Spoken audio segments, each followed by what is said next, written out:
So welcome everyone. आज हम हैं अपने ऑब्जेक्टिव सीरीज के लेक्चर नंबर 2 में। और आज अपन कवर करने वाले हैं एब्स्ट्रैक्शंस के बारे में, इनफिल्ट्रेशन और रन ऑफ के बारे में। ठीक है, तो वन बाय वन अपन इसको कवर करते हैं, एक एक टॉपिक को। सबसे पहले बात करते हैं अपन एब्स्ट्रैक्शंस की। ठीक है, तो एब्स्ट्रैक्शन मैंने आपको बताया था कि जो भी रेनफॉल का पार्ट जो कि रन ऑफ का पार्ट नहीं हो पाता है तो उसको अपन बोलते हैं एब्स्ट्रैक्शन या लॉसेस। ठीक है, लॉसेस क्यों बोलते हैं? क्योंकि वो रन ऑफ का पार्ट नहीं हो पाता है। तो उसमें सबसे पहले एब्स्ट्रैक्शन लॉस है अपने पास इवोपरेशन। इवोपरेशन का मैंने आपको पहले भी बताया था, evaporation is the conversion of the water from the liquid state to the gaseous state below the boiling point. ठीक है, अपन बॉइलिंग पॉइंट से नीचे। ठीक है, तो आप याद रखना इवोपरेशन को क्या बोलते हैं? Total water loss.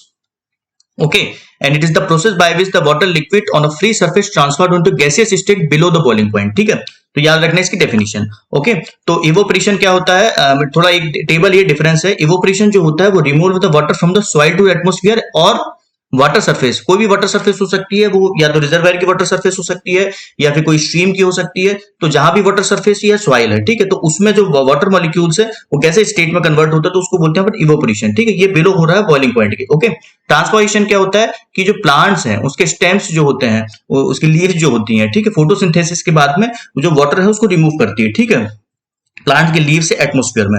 ठीक है, तो सिंपल इतना ही अपन को समझना, ये होता है ट्रांसफॉर्मेशन। ठीक है, इवोपरेशन जो होता है वो डे टाइम में कन्फाइंड होता है। ठीक है, क्योंकि डे टाइम में जो है अपने पास आपको पता था उसको ट्रिगर करने के लिए कुछ एनर्जी सोर्स की जरूरत पड़ती है, जो होती है वेपर प्रेशर डिफरेंस और विंड वेलोसिटी। ठीक है, विंड वेलोसिटी हालांकि जो है वो रात में चलती है, बट इतना प्रोमिनेंट नहीं होता है रात में इवोपरेशन जितना दिन में होता है, क्योंकि दिन में जो होता है टेम्परेचर हाई होने के कारण वेपर प्रेशर डिफरेंस क्रिएट होता है और वही ट्रिगर करता है इवोपरेशन के लिए। ठीक है, बट जो ट्रांसपारेशन है वो हाईएस्ट होता है, जो ट्रांसपारेशन है वो हाईएस्ट होता है ह्यूमिड रीजन में। ठीक है, और जो इवोपरेशन है वो हाईएस्ट होता है एरिड रीजन में। ठीक है, तो इवोपरेशन हाईएस्ट होता है एरिड रीजन में। क्यों? टेम्परेचर ज्यादा होता है, वेपर प्रेशर डिफरेंस ज्यादा है वहां पर, तो इसलिए वहां पर हाईएस्ट होता है। ह्यूमिड रीजन में क्या होता है कि वहां पर वेजिटेशन ज्यादा होती है, इसलिए वहां पर जो ट्रांसपोरेशन की प्रोसेस है, ठीक है, इंटेंसिटी वो बहुत ज्यादा होती है। इस कारण से जो ह्यूमिड रीजन है उसमें ट्रांसपोरेशन लॉसेस ज्यादा होते हैं। ओवरऑल आप देखेंगे तो जो ह्यूमिड रीजन में है, ऐसा नहीं कि ह्यूमिड रीजन है वहां पर इवोपरेशन कम हो रहा है तो वहां पर लॉसेस कम हो रहा है, वहां पर ट्रांसपोरेशन ज्यादा हो रहा है। ठीक है, तो जो डेफिसिट इवोपरेशन ने क्रिएट किया है वो ट्रांसपोरेशन उसको फुलफिल कर रहा है। ठीक है, तो ह्यूमिड रीजन में ट्रांसपोरेशन ज्यादा होता है, इवोपरेशन में जो है एरिड रीजन में इवोपरेशन ज्यादा होता है। ठीक है, इंटरसेप्शन लॉसेस में इवोपरेशन होता है यूजुअली 10 to 20%। ठीक है, तो जो इंटरसेप्शन लॉसेस मैंने आपको पहले भी पढ़ाया था रन ऑफ के पार्ट में, एब्स्ट्रैक्शन के पार्ट में, जो इंटरसेप्शन लॉसेस है, ठीक है, जो amount of the water intercept कर लेते हैं, ठीक है, जो बिल्डिंग्स होती हैं या फिर जो प्लांट्स की लीव्स होती है वो इंटरसेप्ट कर लेती है, उसको अपन बोलते हैं इंटरसेप्शन लॉसेस। ठीक है, और वो टोटल रेनफॉल का होता है 10 से 20%। ठीक है, और इंटरसेप्शन लॉसेस का भी मैंने आपको फॉर्मूला बताया था। इंटरसेप्शन लॉसेस को अपन कैसे बनाते हैं? Initial storage plus KET. ठीक है, K E multiply by E multiply by T. K जो कांस्टेंट वो डिपेंड करता है कि जो लीव्स है उसका प्रोजेक्शन एरिया कैसा है, कितना फ्लैट है। ठीक है, क्योंकि वो अल्टीमेटली डिपेंड करेगा कितना इंटरसेप्ट कर रहा है वाटर वो। हाँ, और ई है जो अपने पास इवोपरेशन रेट। ठीक है, तो इंटरसेप्शन लॉसेस का फॉर्मूला में इवोपरेशन लॉसेस है। ठीक है, क्योंकि अल्टीमेटली जो वाटर इंटरसेप्ट हो रहा या तो वो स्टैम्प्स के थ्रू या बिल्डिंग्स के थ्रू ग्राउंड वाटर को पार्टिसिपेट कर रहा है या वो इवोपरेट हो रहा है। ठीक है, तो मेजोरिटी ऑफ वाटर जो है वो इवोपरेट होता है। ओके, तो इंटरसेप्शन लॉसेस जो होता है इंक्लूड होता है उसमें इवोपरेशन लॉसेस भी। ठीक है, देन अपन बात करते हैं rate of operation will depend upon. ठीक है, तो आपको पहले भी मैंने बताया था कि रेट ऑफ ऑपरेशन कई टाइप के फैक्टर्स पे डिपेंड करता है। वेपर प्रेशर डिफरेंस, जितना ज्यादा वेपर प्रेशर डिफरेंस होगा उतना ही वाटर मॉलिक्यूल ट्रिगर होंगे एक स्टेट से दूसरे स्टेट में जाने के लिए। ठीक है, वेपर प्रेशर डिफरेंस किसके बीच में? Vapour pressure of the air and the vapour pressure of the water surface या soil moisture. Okay, then air and wind temperature, water temperature. अगर वाटर टेम्परेचर ज्यादा हुआ तो वेपर प्रेशर डिफरेंस ज्यादा होगा, एयर टेम्परेचर भी ज्यादा हुआ तो वेपर प्रेशर डिफरेंस ज्यादा होगा, इस कारण से रेट ऑफ इवेपोरेशन ज्यादा होगा। ये डायरेक्टली प्रोपोर्शनल होता है, ये भी डायरेक्टली प्रोपोर्शनल होता है। विंड स्पीड मैंने आपको बताया था कि कैरियर का काम करती है, जितने भी वाटर मॉलिक्यूल्स अपर वाटर सरफेस के ऊपर है उसको कैरी करके ले जाती है दूर में। ठीक है, तो अगर वहां पर वाटर मॉलिक्यूल्स अगर वहां से कैरी होकर दूर जा रहे हैं तो वहां पर जो है डेफिसिट क्रिएट हो रहा है, वहां पर वेपर प्रेशर डिफरेंस क्रिएट हो रहा है। ठीक है, क्योंकि अल्टीमेटली जो density of the water molecule है वही डिफाइन करेगा कि वहां पर कितना वेपर प्रेशर डिफरेंस है। ओके, तो ये भी डायरेक्टली प्रोपोर्शनल होता है। एटमॉस्फेयर जो है वो इनवर्स प्रोपोर्शनल होता है। ठीक है, एटमॉस्फेरिक प्रेशर जो है अगर वो ज्यादा हुआ इसका मतलब है वहां पर density of the water molecules ज्यादा है, इसका मतलब है जो वेपर प्रेशर डिफरेंस है, मतलब vapour pressure of the water surface and the vapour pressure of the air, वो डिफरेंस जो है वो कम है, इस कारण से यहाँ पर रेट ऑफ इवेपोरेशन वो कम होगा। ओके, देन इवोपरीमीटर जो डिवाइसेस हैं उसको यूज करते हैं अपन, इसको यूज करते हैं for the measurement of the evaporation. दो टाइप की डिवाइसेस होती है, आपको मैंने पहले भी बताया था। यूएसडब्ल्यूबी के द्वारा यूज की जाने वाली क्लास ए पैन, ठीक है, ये क्लास ए पेन होता है और आईएसआई स्टैंडर्ड, ठीक है। तो जो आईएसआई स्टैंडर्ड जो पेन्स होते हैं वो मॉडिफाइड वर्जन होता है क्लास ए पेन का, ठीक है, जो यूएसडब्ल्यूबी ना। तो यूएसडब्ल्यूबी का जो क्लास ए पेन होता है उसका पेन कोफिशिएंट होता है 0.7, ओके, और इसका डायमीटर होता है 120 सेंटीमीटर। तो मैंने आपको पूरा कंस्ट्रक्शन बताया था, इसका एक यहाँ छोटा डायग्राम भी होगा, ठीक है, ये डायग्राम है, आप देखिए ना। तो ये जो होता है, ये पेन होता है, ये प्लेटफॉर्म के ऊपर रखा रहता है। इसका जो डाया होता है वो 120 सेंटीमीटर होता है, और इसकी जो हाइट होती है, इसकी जो हाइट है उसको अपर जो लेवल है उससे 5 to 7.5, ये है ना आपके 5 to 7.5 सेंटीमीटर, इससे ज्यादा इसको बिलो नहीं आने देते। तो इसमें एडिशनली वाटर जो है वो ऐड करते जाते हैं। जो जितना ही वाटर अपन ऐड करते हैं वो अपन को दे देता है इवोपोरेशन, और जिस टाइमलेस में दिया है तो उससे अपन निकाल सकते हैं रेट ऑफ इवोपोरेशन, ओके। तो ये इवोपोरीमीटर्स होते हैं जिसको अपन यूज करते हैं रेट ऑफ इवोपोरेशन निकालने के लिए। पेन कोफिशिएंट क्या यूज करते हैं? पेन कोफिशिएंट का फॉर्मूला होता है lake evaporation over pan evaporation, क्योंकि ये पेन इवोपोरेशन होता है वो कंप्लीट रिप्रेजेंटेशन नहीं होता है किसी भी इवोपोरेशन लेक का, ठीक है, या फिर अपन बोल सकते हैं ओपन सरफेस का, ठीक है। तो इस कारण से अपन को क्या होता है कि अपन को जो डेटा है, जो पेन कोफिशिएंट या पेन इवोपोरेशन अपन को जो डेटा दे रहा है उसको कन्वर्ट करने के लिए एक्चुअल जो एक्चुअल जहां पर को जरूरत है, that is the lake evaporation, ठीक है, या ओपन सरफेस, तो उसको कन्वर्ट करने के लिए अपन पेन कोफिशिएंट यूज करते हैं। वो मैंने आपको रीजन भी बताया था कि जो पेन इवोपोरेशन है वो कम क्यों होता है, सॉरी ज्यादा क्यों होता है as compare to lake evaporation, ठीक है। तो pan evaporation always greater than the lake evaporation, okay. इस कारण के जो कोफिशिएंट है वो लेस देन 1 होता है, ठीक है। तो जो यूएस क्लास ए का है जो पेन कोफिशिएंट है 0.7, और आईएसआई स्टैंडर्ड का है थोड़ा ज्यादा है 0.8, ओके। देन अपन कुछ मेथड्स भी अपन यूज करते हैं। तो 3 टाइप के अप्रोचेस मैंने आपको बताया था, by using the measurement devices, that is the evaporimeters, theoretical equations and empirical equations, ठीक है। तो जो थ्योरेटिकल अप्रोचेस है वो होती है वाटर बजट मेथड, जो कि करती है law of conservation of mass पे, ओके। तो मैंने आपको ये इसके डिटेल अगर आपको पढ़ना है तो आपके इवोपोरेशन वाले जो लेक्चर उसमें कवर किया मैंने। वाटर बजट है वो law of conservation of mass पे अपन देखते हैं तो टोटल इनकमिंग कितना वाटर है, आउटगोइंग कितना वाटर है, तो उसको माइनस कर देते हैं। तो एडिशनली अपन ये समझते हैं कि वो वाटर जो है वो इवोपोरेशन में लॉस हुआ है, ओके।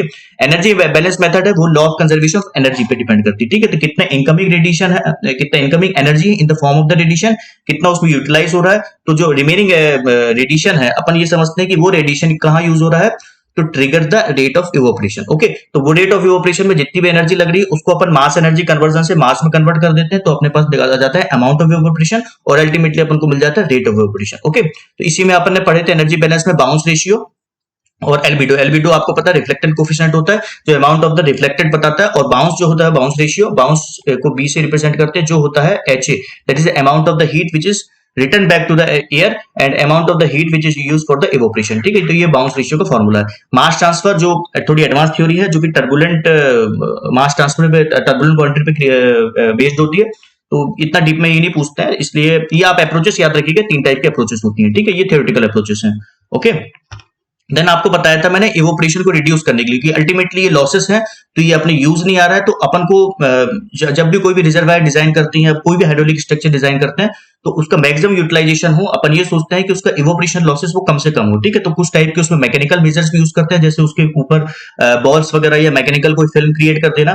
देन अपन कुछ केमिकल्स भी यूज करते हैं। तो मोस्ट वाइडली यूज्ड मैंने उस टाइम भी बताया था आपको, जो केमिकल होता है वो होता है सीटाइल अल्कोहल, ठीक है। तो सीटाइल अल्कोहल क्या हो, एक थिन लेयर जनरेट कर देता है सरफेस में, ठीक है। तो जो डायरेक्ट कॉन्टेक्ट होता है रेडिएशन का या एनर्जी का, ठीक है, वो एक तो कम कर देता है। दूसरा क्या होता है कि जो वाटर मॉलिक्यूल्स है वो उसके ऊपर एक बैरियर बन जाता है, तो वो वाटर मॉलिक्यूल जो है वो जंप नहीं कर पाते हैं एटमॉस्फेयर में, कन्वर्ट नहीं कर पाते हैं गैस स्टेट में, ठीक है। तो एक छोटी सी फिल्म बना देती है सीटाइल अल्कोहल, ओके। ये फ्रेंडली भी होता है एक्वेटिक एनिमल्स के लिए, एक्वेटिक्स के लिए, और दूसरे वेजिटेशंस के लिए भी, जो एक्वेटिक वेजिटेशंस होती है उनके लिए भी ये फ्रेंडली होता है, इसलिए इसको मोस्ट वाइडली यूज करते हैं सीटाइल अल्कोहल, ठीक है। इसको क्या बोलते हैं, इनिबिटर, ठीक है, evaporation inhibitor, okay. Addition of the salts reduce the evaporation, ठीक है। तो ये भी एक कंसेप्ट है कि जो अगर अपने कोई वाटर सरफेस है उस पर अगर सॉल्ट अपन ऐड कर दें तो उसमें रेट ऑफ इवोपोरेशन वो रिड्यूस हो जाता है, ओके। देन सेकंड टाइप का अपना जो एब्स्ट्रक्शन लॉस है उसको बोलते हैं इवोपोट्रांसपिरेशन। इवोपोट्रांसपिरेशन मैंने आपको पहले बताया था, इसको कंसेप्टिव यूज भी बोलते हैं। कंसेप्टिव यूज के बोलते हैं कि total amount of the water which is used by the plants for their metabolic activities, ठीक है। तो उसकी मेटाबॉलिक एक्टिविटीज को रन करने के लिए जितना भी अमाउंट वो यूज करता है उसमें 99% जो है वो इवोपोट्रांसपायर्ड कर देता है। सिर्फ 1% है वो अपने ग्रोथ, फंक्शनल ग्रोथ और उसके मेटाबॉलिज्म को रन करने के लिए दूसरे एक्टिविटीज के लिए उसको यूज करता है, ठीक है। तो अल्टीमेटली क्या 99% जो वाटर वो इवोपोट्रांसपायर्ड कर रहा है प्लांट, तो अल्टीमेटली अगर अपन को उसको कंसेप्टिव यूज निकालना, कंसेप्टिव यूज मतलब total water required for the growth of the plant, ठीक है। प्लांट ग्रोथ, प्लांट की क्रॉप्स के लिए या फिर ट्रीज किसी के लिए भी बात करें तो उसका जो इवोपोट्रांसपायरेशन है उसको अपन कंसेप्ट यूज कंसीडर करते हैं, ओके। तो इवोपोट्रांसपिरेशन कंसेप्टिविस्ट होता है, हाईएस्ट होता है ह्यूमिड रीजन में, आपको बताया था रीजन पहले भी। इसकी भी 3 टाइप के अप्रोचेस होते हैं, by using the measurement devices, by theoretical approaches, empirical equations, ठीक है। तो जो इसमें डिवाइसेस यूज करते हैं उसको बोलते हैं लाइसीमीटर और फील्ड प्लॉट्स, ठीक है। तो आपको मैंने पहले भी बताया था ये लाइसीमीटर का, इसका डायग्राम मैंने आपको बताया नहीं यहाँ पर। लाइसीमीटर एक क्लोज कंटेनर होता है जिसमें कि अपन एक प्लांट से या क्रॉप से जिसके अपन स्टडी कर रहे हैं उसको ग्रो करते हैं, तो उसमें एडिशनली जो वाटर है उसमें ऐड करते जाते हैं, ठीक है। तो जितना भी वाटर ऐड कर रहे हैं तो वो अल्टीमेटली इवोपो ट्रांसपायर्ड हो रहा है, किसके थ्रू, वो इस प्लांट के थ्रू, ठीक है। तो वो क्लोज कंटेनर में जितना भी अपन वाटर ऐड करते हैं तो अपन ये कंसीडर करते हैं कि वो अमाउंट ऑफ इवोपो ट्रांसपायरेशन वहां का ये है, ठीक है। फील्ड प्लॉट्स क्या होता है, ओपन सरफेस होती है, ओपन फील्ड प्लॉट्स होते हैं इस टाइप के, ठीक है। ये 2x4 या 4x2 के होते हैं, 4x2 मीटर के। उसमें अपन आर्टिफिशियली जो रेनफॉल क्रिएट करते हैं, ठीक है, सिमुलेटर से। तो अपने पास यहाँ पर वाटर बजट इक्वेशन यूज करके कितना अमाउंट ऑफ वाटर वो रन ऑफ जनरेट हो रहा है, कितना ग्राउंड वाटर में जा रहा है, कितना अपन इनकमिंग जा रहा है, ठीक है। तो जो एडिशनल वाटर जो है वो इवोपो ट्रांसपायर्ड हो रहा है, ठीक है। तो वो वाटर बजट का यूज करके अपन जो है इवोपो ट्रांसपिरेशन निकाल देते हैं, okay. Then empirical equation 3 type की यूज करते हैं, थॉर्नवेट इक्वेशंस, ब्लैनिक-रीडल और क्रिस्चियनसन, ओके। तो ये तीनों के बारे में आपको पहले मैंने बताया था। तो आप याद रखिएगा जो थॉर्नवेट है, ठीक है, इनने सबसे पहले concept of potential evapotranspiration. Potential evapotranspiration क्या होता है, maximum evapotranspiration that can be achieved by the plants if the moisture is available all the time, okay. अगर उस कोई भी प्लांट उसकी मॉइस्चर अवेलेबिलिटी अनलिमिटेड है उसके पास, तो वो मैक्सिमम कितना इवोपोट्रांसपिरेशन अचीव कर सकता है, वो होता है उसका पोटेंशियल इवोपोट्रांसपिरेशन या मैक्सिमम इवोपोट्रांसपिरेशन, ओके। सेकंड मेथड है ब्लैनिक-रीडल, 2.54 kf। मैंने आपको बताया था 2.54 अपने पास होता है k multiply by the f। f जो k होता है अपने पास वो होता है क्रॉप कोएफिशिएंट, और f की जो वैल्यू होती है वो होती है Tp अपॉन 100, ओके। तो t जो होता है मीन मंथली टेम्परेचर, और pf होता है monthly percent of the annual day light hour, ठीक है। तो आप याद रखिएगा कि monthly use of the mean monthly temperature और डे लाइट आवर्स का जहां भी कंसेप्ट आता है वहां पर अपन यूज करते हैं ब्लैनिक-रीडल, ठीक है, Tp upon 100, okay. Then third method है क्रिस्चियनसन, ओके। थ्योरेटिकल अप्रोचेस में होती है पेनमैन मेथड। पेनमैन मेथड का मैंने आपको बताया था फॉर्मूला क्या होता है, AHN plus gamma EA upon A plus gamma, ठीक है। तो A क्या है अपने पास, slope of the saturated vapour pressure versus temperature curve. Saturated vapour pressure versus temperature curve का जो स्लोप होता है वो था A। HN होता है टोटल नाइट हीट एडिशन, ये इसका फॉर्मूला होता है अलग से, मैं आपको थियोरेटिकल लेक्चर्स में बताया था। गामा होता है साइक्रोमेटिक कांस्टेंट, ठीक है। तो ये क्वेश्चन पूछा गया है कि पेनमैन में जो गामा होता है वो क्या होता है, वो होता है साइक्रोमेटिक कांस्टेंट। ये होता है रेट ऑफ इवेपोरेशन, और A प्लस गामा नीचे है, ठीक है। तो अपन से ये सब वैल्यू निकालने के बाद में पेनमैन से अपन पोटेंशियल इवेपोट्रांसपिरेशन निकाल सकते हैं, ठीक है। तो जितने भी फॉर्मूलेज हैं अपने पास, empirical equation as well as theoretical equation, वो निकालते हैं अपने पास पोटेंशियल इवेपोट्रांसपिरेशन, ओके। उस पोटेंशियल इवेपोट्रांसपिरेशन को फिर कन्वर्ट करते हैं अपन actual evapotranspiration based on the crop data, okay. Then अपने पास सबसे न्यूएस्ट सबसे लेटेस्ट मेथड है वो है FAO पेनमैन मोंटिएट इक्वेशन, ठीक है। तो ये FAO के द्वारा 1990 में सजेस्ट की गई थी क्योंकि इसकी एडॉप्टेबिलिटी पूरे ग्लोबली थी, ओके। तो ये मॉडिफाइड वर्जन है पेनमैन का, ओके। तो इसको बोलते हैं FAO पेनमैन मोंटिएट इक्वेशन, और इसमें पोटेंशियल इवेपोट्रांसपिरेशन निकालते हैं, इसमें रेफरेंस इवेपोट्रांसपिरेशन निकालते हैं। रेफरेंस इवेपोट्रांसपिरेशन जो है FAO ने खुद डिफाइन किया था एक रेफरेंस कंडीशन के लिए, ठीक है। तो उन्होंने रेफरेंस कंडीशन क्या दिए थे, एक तो हाइट डिसाइड कर लिए थे, वहां का सॉइल रेजिस्टेंस डिसाइड कर लिए थे, और वहां पर सॉइल कवर डिसाइड कर लिए थे, ठीक है। इसके बेस पे उन्होंने एक रेफरेंस कंडीशन बनाए थे जो कि एक स्टैंडर्ड है, ठीक है। उस स्टैंडर्ड के बेस पे उन्होंने रेफरेंस इवेपोट्रांसपिरेशन को डिफाइन किए थे और उसका फॉर्मूला दिए थे। तो रेफरेंस इवेपोट्रांसपिरेशन किससे यूज करते हैं, FAO पेनमैन मोंटिएट इक्वेशन से, ओके। मोस्ट लेटेस्ट मेथड और widely used method for computing the RET, okay. Then अपन कुछ लाइंस की बात कर लेते हैं। आइसो प्लेथ है line of joining the equal evapotranspiration. जैसे आइसो हाइट है, आइसो हाइट में अपन क्या करते हैं कि line of joining the equal rainfall depth, या अपन मान सकते हैं कंटूर्स। कंटूर्स क्या होते हैं, line of joining the equal elevation Heights, ठीक है। तो अगर उसको अपन रेनफॉल के टर्म्स में ले लेंगे तो हो जाएगा आइसो हाइट, अगर उसको इवेपोट्रांसपिरेशन के फॉर्म में ले लेंगे तो हो जाएगा आइसो प्लेथ, ओके। आइसो बार क्या होता है, line of joining the equal atmospheric pressure, ठीक है। एटमॉस्फेरिक प्रेशर को जो लाइन ज्वाइन करती है उसको बोलते हैं आइसो बार्स। आइसो हाइट्स अपन बात कर चुके हैं। आइसो बार होता है line of joining the equal gravitational water और द ग्राउंड वाटर, ठीक है। ग्राउंड वाटर या ग्रेविटेशनल वाटर दोनों के लिए इसको यूज करते हैं, क्योंकि ग्रेविटेशनल वाटर ही अल्टीमेटली डीप पर्कुलेट होकर ग्राउंड वाटर का पार्ट बन रहा है, ओके। तो ये दोनों एक ही चीज है, बट दोनों में से अगर ग्रेविटेशनल वाटर आता है या फिर ग्राउंड वाटर लेवल आता है तो आइसोबाथ लिखना है। दोनों अलग अलग भी आते हैं तो अपन को आइसोबाथ ही इसमें टिक करना है, ओके। आइसोक्रोन्स क्या होता है, line of joining the travel time in a basin, ठीक है। तो आप देख सकते हैं ये आइसोक्रोन का ये मैप बना हुआ है राइट साइड में। तो इसमें देख सकते हैं कि ये कोई रिजर्वायर है, ये इसका कैचमेंट एरिया है। तो कैचमेंट एरिया में जो वाटर है वो ट्रेवल करके जो है वो कैचमेंट एरिया से यहाँ पर रिजर्वायर में आ रहा है, ठीक है। तो यहाँ रेड रेड जो सरफेस है, ये यहाँ पर जो ट्रेवल टाइम ज्यादा है, देन ये रिड्यूस होते जा रहा है, ठीक है, क्योंकि यहाँ पर स्लोप जो है वो कंटिन्यूसली इंक्रीज हो रहा है और जो डिस्टेंस है वो भी कंटिन्यूसली यहाँ डिक्रीज हो रहा है, ठीक है। तो आप देख सकते हैं कि रेड रेड वाला पार्ट इनको ज्यादा ट्रेवल टाइम लगेगा, येलो वाले कम लगेगा, ग्रीन वाले कम लगेगा। इस टाइप के मैक्स को अपन बोलते हैं आइसोक्रोन्स। इसका हाइड्रोलॉजिकल स्टडीज के लिए लगता है रिजर्वायर्स के, ओके। आइसो इरोडोंट होता है line of joining the equal rainfall erosivity, ठीक है, ठीक है। तो अपन रेनफॉल इरोसिविटी फैक्टर जो यूएसएल ने डिफाइन किए थे EI30 मेथड या के ग्रेटर देन 25 मेथड से, हडसन मेथड से, उससे अपन इंडिविजुअल पॉइंट्स की जहां जहां भी लोकेशन है अपनी, ठीक है, जहां जहां भी रेन गेज इंस्टॉल्ड है या फिर जहां भी अपनी स्टडी एरिया है, वहां के अपन लोकेशंस की वैल्यू लेते हैं रेनफॉल इरोसिविटी के लिए, और उसकी इक्वल एक line joining the equal rainfall erosivity के हिसाब से अपन उसकी लाइन ज्वाइन कर लेते हैं, तो उसको बोलते हैं अपन आइसो इरोडेंट मैप, ठीक है। आइसो प्लूवियल मैप होता है line of joining the equal rainfall intensity. IDF में जो रेनफॉल इंटेंसिटी होती है, मैंने आपको बताया था, जो आईडीएफ की रेनफॉल इंटेंसिटी होती है वो होती है डिजाइन रेनफॉल इंटेंसिटी, जो कि बेस्ड होती है किसी भी रिटर्न पीरियड में, ठीक है। तो कोई भी रेनफॉल इंटेंसिटी जो एसोसिएटेड होती है किसी भी ड्यूरेशन या किसी भी रेनफॉल पीरियड के लिए, किसी भी ड्यूरेशन या किसी भी रिटर्न पीरियड के लिए, तो उसके लिए जो रेनफॉल इंटेंसिटी होती है वो होती है डिजाइन रेनफॉल इंटेंसिटी, और उसको जो लाइन ज्वाइन करती है, ठीक है। तो पूरे एक अपने कोई भी रीजन है, जैसे 1991 में इंडिया के लिए जो है आइसो प्लूवियल मैप जनरेट किए थे राम बाबू ने, ठीक है। तो उसमें पूरे अपने पास design value of rainfall intensity अपन उससे निकाल सकते हैं, ओके। उसको बोलते हैं अपन isopluvial map. The state which have the highest evapotranspiration is the Gujarat. आपको पता है कि बहुत ज्यादा हाई टेम्परेचर, बहुत ज्यादा ड्राई स्टेट मींस वहां पर स्कैरसिटी ऑफ द रेनफॉल है, ठीक है। एरिड रीजन है काफी ज्यादा, इसलिए उसमें इवेपोट्रांसपायरेशन वो हाईएस्ट है वहां पर, ठीक है। Interception losses is maximum at the beginning of the storm. तो ये क्यों होता है, ये मैंने भी आपको बताया था कि जब जैसे भी रेनफॉल होती है, इंटरसेप्शन लॉसेस क्या होते हैं कि जो वेजिटेशन है या फिर जो सरफेस है, सॉरी जो रूफ्स है, वो उसको इंटरसेप्ट करते हैं, ठीक है। तो एक समय के बाद में क्या होता है कि उनकी कैपेसिटी फुल हो जाती है, ठीक है। वेजिटेशन की भी कैपेसिटी फुल हो जाती है और रूफ्स की भी जो बिल्डिंग्स है उनके रूफ्स की कैपेसिटी फुल हो जाती है, ठीक है। उसके बाद में वाटर जो है वहां से स्पिल होने लगता है, ठीक है। प्लांट्स में भी आप देखोगे कि अगर उसकी कैपेसिटी फुल हो गई तो धीरे धीरे जो वाटर वो स्टेम के थ्रू सरफेस पे आने लगता है, ठीक है। तो जो इंटरसेप्शन लॉसेस क्या होता है कि सबसे पहले इनिशियली जो होते हैं 80-90% होते हैं, देन डिक्रीज होते होते वो 10 से 20% पे आ जाते हैं, 5% पे आ जाते हैं, देन वो कांस्टेंट हो जाते हैं, ओके। तो ये कंसेप्ट होता है। तो इंटरसेप्शन लॉसेस मैक्सिमम होते हैं at the beginning of the storm, ठीक है, जब सैचुरेशन नहीं होता है, ओके।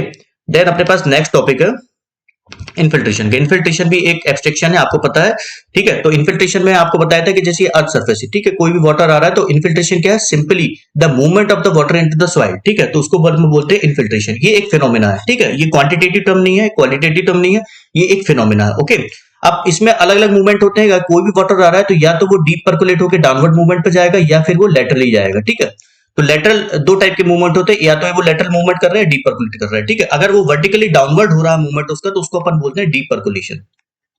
और ये क्यों हो रहा है, ये एडिशनली जो ग्राउंड वाटर है, ग्रेविटेशनल वाटर है, ठीक है। तो आपको मैंने बताया था ग्रेविटेशनल वाटर जो है वो bye the force of the gravity freely move करते हैं, बाउंडेड नहीं होते हैं, ठीक है। तो ये जो वाटर है वो डीप परकुलेट होके ये पार्ट होता है ग्राउंड वाटर टेबल का, ठीक है। और जो लेटरली ये वाटर है वो या तो इंटरफ्लो का पार्ट हो जाता है या फिर वो सीपेज का पार्ट होते हैं, ठीक है। तो होता क्या इंटरफ्लो, मैं आपको एक बार और बता देता हूं। होता क्या है कि जब भी रेनफॉल होती है तो क्या होता है, मान लीजिए कि यहां से रेनफॉल हो रही है तो एक कोई इम्परवियस सरफेस होती है, ठीक है। ये हर जगह नहीं होती, कुछ कुछ जगह होती है जो कि ऐसे क्रॉस करती है कि कोई भी स्ट्रीम्स में, ठीक है। तो ये इम्परवियस सरफेस बहुत बड़ी भी हो सकती है, बहुत छोटी भी हो सकती है। तो होता क्या है कि जैसे इमीडिएट रेनफॉल होती है, इन्फिल्ट्रेशन होता है, तो ये जो इम्परवियस सरफेस ये इम्परवियस होती है या थोड़ी पार्शियली, आप मान सकते हैं कि पार्शियली इम्परवियस सरफेस होती है, ठीक है। परफेक्टली इम्परवियस भी नहीं होती कि एकदम स्टोन हो, बट पार्शियल भी हो सकती है, ठीक है। तो ये क्या है कि यहाँ बैरियर का काम करती है, तो वाटर जो है इस पे टकरा के जो है वो स्ट्रीम्स में रीअपियर हो जाता है, ठीक है। तो ये बहुत फास्ट होता है, ठीक है। तो फास्ट मूवमेंट होता है, उसको बोलते हैं अपन इंटरफ्लो, ठीक है, क्योंकि इसकी जो डेप्थ होती है सरफेस की वो बहुत ज्यादा नहीं होती, विद इन 2, 4, 5 फीट या 6 फीट में होता है, ठीक है। तो ये जो मूवमेंट होता है वो बहुत जल्दी होता है, ठीक है, जस्ट इमीडिएट द रेनफॉल। जब एब्स्ट्रैक्शंस होते हैं तभी ये इंटरफ्लो होता है, ठीक है। अगर बहुत ज्यादा वो डीप परकुलेट होकर देन वो स्ट्रीम का पार्ट बन रहे हैं तो वो होता है बेस फ्लो, ठीक है। बट ये जो इमीडिएट होता है उसको अपन बोलते हैं इंटरफ्लो, ठीक है। तो इंटरफ्लो क्या है डेफिनेशन में, the part that moves laterally, ठीक है। तो ये लेटरल मूवमेंट हो रहा है, ठीक है। और यहां पर मान लेते हैं कि ये कोई स्ट्रीम है और यहां पर कोई ऐसी सरफेस है, ठीक है। तो यहां पर ये लेटरल मूवमेंट हो रहा है, through the upper layer of the soil and meets the soil to the stream is called as the interflow. ठीक है, तो यहाँ पर स्ट्रीम से मीट हो रहा है तो इंटरफ्लो है। या फिर lateral seepage of the water in a relatively pervious soil. ठीक है, तो ये है जो रिलेटिवली परवियस सॉइल, ये स्ट्राटा है। ठीक है, या इसको अपन स्ट्राटा भी बोल सकते हैं, सॉइल भी बोल सकते हैं। तो ये जो इम्परवियस, ये partially pervious, relatively pervious soil है over the less pervious soil which joins the stream after the rainfall is interflow. ठीक है, तो इसमें क्या बोला है कि लेस परवियस सॉइल के ऊपर में जो रिलेटिवली परवियस सॉइल है। ठीक है, तो यहाँ पर दो टाइप की सॉइल होती है, तो ये ज्यादा रिलेटिवली इम्परवियस है, रिलेटिवली इम्परवियस सॉइल है। तो इस पे क्या है, मूवमेंट के कारण ये स्ट्रीम में ज्वाइन कर जाता है, इसको बोलते हैं अपन इंटरफ्लो। ठीक है, तो मैं आपको पहले भी बताया था movement of the water through the soil is either lateral और डाउनवर्ड। ओके, ये अपन डिस्कस कर चुके हैं। ठीक है, vertical downward movement of the water through the saturated और nearly saturated soil by the force of the gravity is called as the percolation. Okay, और in saturated soil soil water is under the low tension. Okay, तो इसका मतलब क्या हुआ कि मैंने आपको पहले बताया था कुछ वाटर जो है वो ग्रेविटेशनल वाटर होता है, वो under the force of the gravity freely move करता है। ठीक है, अब यहाँ पर क्या हो रही है, सॉइल सैचुरेट हो गई तभी हो रहा, अगर वो अनसैचुरेटेड होती तो वो जो वाटर है वो फ्रीली मूव नहीं कर पाता, क्योंकि वो ग्रेविटेशनल वाटर है, और ग्रेविटेशनल वाटर आपको पता है सैचुरेटेड सॉइल से ही एक्सट्रैक्ट आउट होता है। ओके, तो ये वर्टिकल डाउनवर्ड मूवमेंट उसको बोलते हैं अपन परकोलेशन। ओके, और ये अल्टीमेटली पार्ट होता है ग्राउंड वाटर टेबल का या बेस फ्लो का। ठीक है, और सैचुरेटेड सॉइल में आपको पता है कि water under the no tension. तो सॉइल मॉइस्चर टेंशन जब आप पढ़ेंगे, मैं इसको कवर नहीं कर पाया, तो जो ग्रेविटेशनल वाटर होता है या सैचुरेशन जो होता है सॉइल का, वहां पर टेंशन बिल्कुल नहीं होता। आपको सॉइल मॉइस्चर कांस्टेंट में मैंने पढ़ाया था कि सैचुरेशन कैपेसिटी में जो सॉइल का जो टेंशन होता है वो जीरो होता है। ठीक है, फील्ड कैपेसिटी 1/3 से 1/10 ऑफ द एटमॉस्फेयर होता है, बट सैचुरेशन कैपेसिटी में वो जीरो होता है। Okay, the maximum rate at which the given soil is given time absorb the water is called as infiltration capacity। मैंने आपको पहले बता दिया मैक्सिमम रेट है कि जितना भी सॉइल अलाउ करेगी। ठीक है, तो ये मैक्सिमम रेट है जो सॉइल अलाउ कर रही है in a given time to absorb the water. Absorb the water मतलब movement of the water. Okay, तो उसको अपन बोलते हैं infiltration capacity. Infiltration is measured by the infiltrometer. Same ये एब्स्ट्रैक्शंस में भी क्या होता है कि तीन टाइप के अप्रोचेस होते हैं, by using the measurement devices, theoretical equation, empirical equation. ठीक है, जो इंस्ट्रूमेंट यूज करते हैं अपन बोलते हैं इन्फिल्ट्रोमीटर। दो टाइप के होते हैं, सिंगल एंड डबल। ये डबल सिलेंडर इन्फिल्ट्रोमीटर है, और सिंगल सिलेंडर इन्फिल्ट्रोमीटर होता है, उसके जो डायमीटर होता है वो होता है 30 सेंटीमीटर और हाइट होता है उसके 60 सेंटीमीटर। ओके, तो ये बहुत सिंपल है, ज्यादा डिफिकल्ट नहीं है। Permeability is measured in metre per second. ठीक है, तो परमिबिलिटी कहां से डिफाइन किए थे अपन ने, coefficient of permeability, hydraulic conductivity, Darcy's law ने डिजाइन किए थे, पोरस मीडिया, सैचुरेटेड सॉइल में। ओके, इंट्रिंसिक परमिबिलिटी क्या होता है, CD स्क्वायर। तो मैंने आपको पहले ही बताया था, डार्चिस वेस्बेस फार्मूला से मैंने आपको डिराइव करके बताया था, जो भी परमिबिलिटी होती है या कोएफिशिएंट ऑफ द